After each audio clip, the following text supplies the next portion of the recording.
Angkatan Bersenjata Rusia dan Ukraina melansir informasi terbaru dari garis depan tanggal 29 Maret tahun 2023. Juru bicara Kemenhan Rusia Letnan Jenderal Igor Konashenkov melansir terjadi kontak senjata di sejumlah wilayah.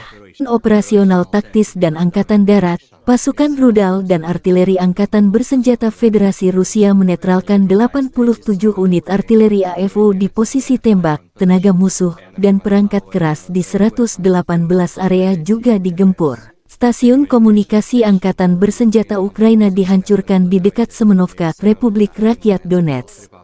Selain itu, 4 pos komando AFU dimusnahkan di dekat Orlianka, wilayah Kharkov, Avdiivka, Republik Rakyat Donetsk, dan Novoberislav, wilayah Kherson. 8 drone Ukraina ditembak jatuh sistem pertahanan udara Rusia dan senjata kecil di dekat. Selain itu, 6 proyektil MLRS HIMARS dicegat selama 24 jam terakhir. Letjen Igor Konashenkov merilis secara total 404 jet tempur, 226 helikopter, 3.620 kendaraan udara tak berawak drone dihancurkan. Termasuk 414 sistem rudal pertahanan udara, 8.456 tank dan kendaraan tempur lapis baja lainnya, 1.074 kendaraan tempur yang dilengkapi dengan MLRS, 4.456 meriam dan mortir artileri lapangan, serta 9.177 unit khusus peralatan militer dihancurkan selama operasi militer khusus.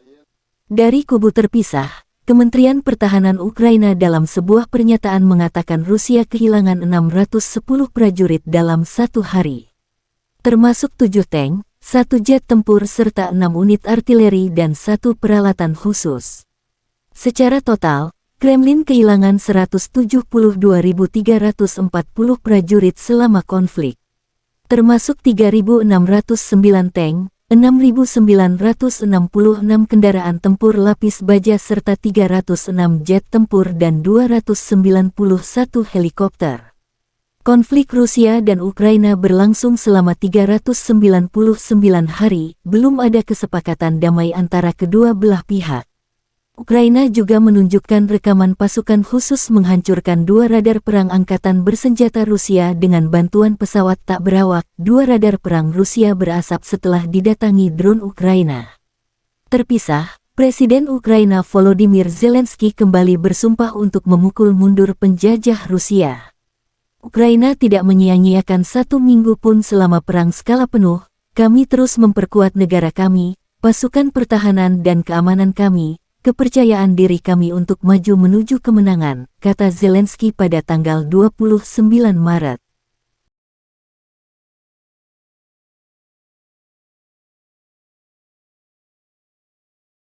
Бажаю здоров'я, шановні українці.